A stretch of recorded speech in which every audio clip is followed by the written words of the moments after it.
Radhe Radhe, welcome back to my channel Laddu Gopal and Bhakti. अभी हम जानेंगे कि महाराज जी की उपदेश कि आपकी बेटी की शादी कब होगी। कभी कभी इतने सारे ऐसे प्रश्न आते हैं कि जो नहीं करने चाहिए, बट इसको हम इसलिए कर रहे हैं कि आपका इसमें क्या हुआ है। महाराज जी एक कह रहे हैं कि मेरा मकान कब बनेगा महाराज जी, और दूसरे कह रहे हैं कि बिटिया की शादी के लिए मार्गदर्शन करें। दोनों प्रश्नों के उत्तर हम नहीं दे सकते, क्योंकि हम सिर्फ यहाँ अध्यात्म का उत्तर देते हैं। तुम्हारे लड़का कब होगा, तुम्हारी शादी कब होगी, तुम्हारी बिटिया की शादी कब होगी, मकान कब बनेगा, ये किसी ज्योतिषाचार्य से पूछो तो बता सकता है, हमारी कुंडली देख करके। हम तो बस इतना ही जानते हैं, भगवान का नाम लो और भगवान को प्राप्त हो जाओ। अब हम कैसे बताओ तुम्हारी बिटिया की शादी का? जनक जी को नहीं पता था तो हमें कैसे पता हो जाएगा? वो भी रो पड़े जब जब राम जी सभा में बैठे हैं और कोई राजा धनुष नहीं उठा पाया तो रो पड़े कि अगर हम ऐसा जानते कि अजगौ का खंडन करने वाला कोई वीर ही पैदा नहीं हुआ भूमि में तो मैं ऐसा प्रण ही ना लेता। तो लखन लाल जी ने फिर एकदम उतर कर आवेश दिखाया कि जहाँ रघुनाथ जी बैठे वहां आप ऐसे कैसे बोल सकते हैं? तो जनक जी भी रुदन के तो आप भी रो, राम जी से प्रार्थना करो कि बिटिया के ब्याह के लिए। और रही घर की बात, वो तो तुम्हें देखना पड़ेगा। हमारे पास राम कृष्ण हरि गाओ मंगलमय जीवन, और अध्यात्म में जो चल रहे हो उसकी जो समस्या है, वो जो हम गुरु प्रताप से चले हैं उसका निवारण की बात हो जाती है। और ये सब पहले आता ऐसा है ले, तो इसलिए यूट्यूब पर तो देखते रहे महाराज जी, आज भगवान की कृपा से आपको दर्शन देने आए हो आप कृपा करके। जो प्रभु मोहि अनुग्रह कीन्हा तो तुम आए दरस हठ दीन्हा। अपनी तरफ से कृपा करने गुरुजन महापुरुष जन आते हैं। महाराज जी मानो प्रतीक्षा ही कर रहे हो। हम लोग राधा वल्लभ जी को प्रणाम करके आए। पूज्य महाराज जी का हुआ कि अगर मिल जाए सौभाग्य तो हमने कहा निवेदन करते हैं, राधा वल्लभ जी की आरती इत्यादि प्रणाम करके और फिर उसके बाद बहुत कृपा, ये हमारे ऊपर प्रभु की कृपा है। जैसे जो महत्जन है वो जा करके सब संत समागम करते हैं, हम अधम जीव रोगी शरीर कहीं जा नहीं सकते तो सब महापुरुष कृपा करके आते हैं और दर्शन दे देते हैं, निहाल कर देते हैं। हम अपने प्रभु की कृपा मानते हैं। प्रभु के जनों का सानिध्य दर्शन संभाषण केवल भगवत कृपा से होता है, केवल भगवत कृपा से, केवल भगवत कृपा। इसमें कोई अपना सुकृत काम नहीं करता है, इसमें भगवत कृपा काम करती है।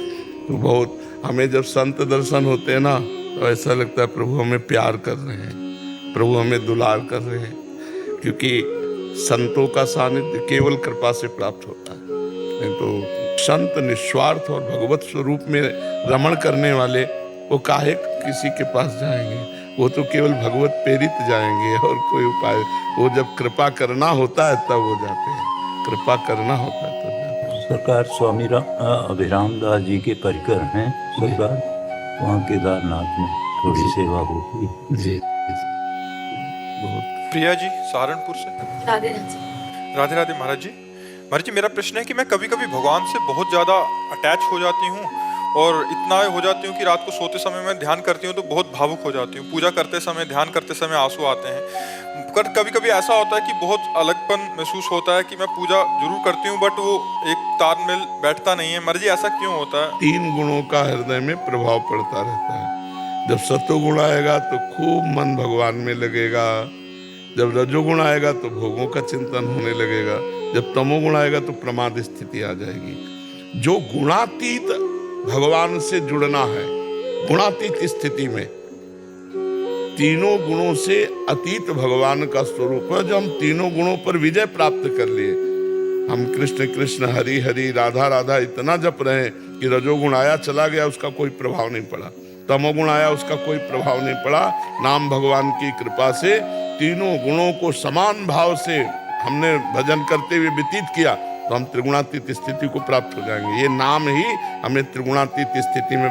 और कभी कभी गुणों के प्रभाव से ऐसा होता है भजन में मन नहीं भी लगता, तो कबहू तो थोरो भजन कबहू होत विशाल, मन को धीरज छुटे नहीं गाहे न दूजी चाल। मन धैर्यवान बनाए रखे कि अगर भजन में नहीं लग रहा है तो भी हम भगवान की शरण में गाहे न दूजी चाल। कहीं हम मनोरंजन न करने लगे, कहीं प्रपंची पुरुषों का संग न करने लगे, कहीं साधन विरुद्ध आचरण न कर बैठे। ये हमें सावधानी रखनी। गाहे न दूजी चाल, कबहू तो थोरो भजन कबहू होत विशाल। शरणागति धैर्य पूर्वक हर परिस्थिति में हमें शरणागति देखना। भजन नहीं हो रहा तो मैं भगवान का हूं, मैं भगवान के आश्रित हूं। चाहे जैसी हमारी मना स्थिति है, मैं इस समय भी भगवान के आश्रित हूं, वो भजन ही माना जाएगा। उसका भजन से कभी तार नहीं टूटता जिसने भजन को सबसे महान समझ लिया है। जैसे रुपया मिला भजन छूट गया तो रुपया महान हो गया, भजन छोटा हो गया। अच्छा भोजन मिला भजन छूट गया तो अच्छा भोजन महान हो गया, भजन लघु लगा।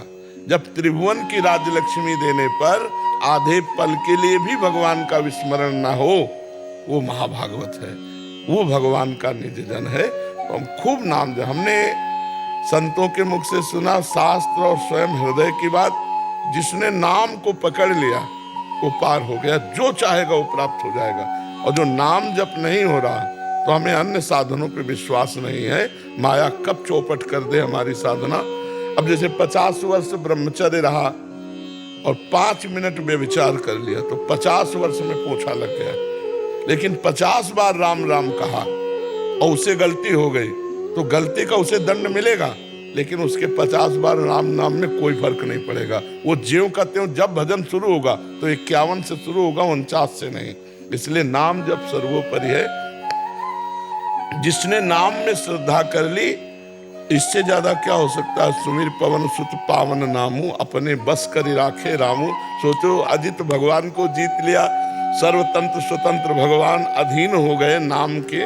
तो इसलिए नाम जब करो सब ठीक हो जाएगा। विरह आ जाएगा, प्रेम आ जाएगा, ज्ञान आ जाएगा, विषयों से वैराग्य आ जाएगा, सब कुछ हो जाएगा। नाम के समान कोई ज्ञान नहीं, नाम के समान कोई धर्म नहीं, नाम के समान कोई पुण्य नहीं, नाम के समान कोई भक्ति का स्वरूप नहीं। हर समय मधुर मधुर भगवान का नाम चल रहा है। बस जीवन का सार यही, पकड़ लो, पकड़ लोगे तो पार हो जाओगे। जो नाम रूपी जहाज पे चढ़ गया वो बहुत। और गोस्वामी जी एक बहुत महिमा की बात कह रहे हैं कि न जहाज की जरूरत है, न केवट की जरूरत है, न नौका की जरूरत है। नाम लेत भव सिंधु सुखाही, करहु विचार सुजन मन माही। ऐ जानकार सुजान जनों, इस बात पर विचार करो कि नाम लेते ही भव सिंधु सूख जाता है, पार होने की जरूरत नहीं रहेगी। नाम महामहिमा में, नाम महामहिमा में जो नाम जब करते हैं वो कृतकृत्य हो जाते हैं। एक नाम भी अगर ले लिया है तो तुम्हारे हिसाब में भारी पड़ेगा। यमराज के रजिस्टर में एक नाम भी भारी पड़ेगा। अगर एक बार राम कह दिया, पूरे जीवन भर पाप हुआ है, तो जब हिसाब होगा तो राम जी का नाम भारी पड़ेगा। उन पापों की सत्ता नहीं, उन नाम की सत्ता है। नाम अविनाशी परमात्मा का अभिन्न रूप है। जो नाम है वही नाम ही है। तो इसलिए नाम जितना कमा लो, यहाँ से जाओगे तो न तुम्हारा बैंक बैलेंस जाएगा, न तुम्हारा रिश्ते नातेदार जाएगा, न तुम्हारा शरीर जाएगा। केवल तुम्हारे शुभ अशुभ कर्म और भगवान का चिंतन। अगर भगवान का चिंतन किया तो शुभ अशुभ दुर्ग विध्वंस बल तब जयति जयति जग उच्चरे।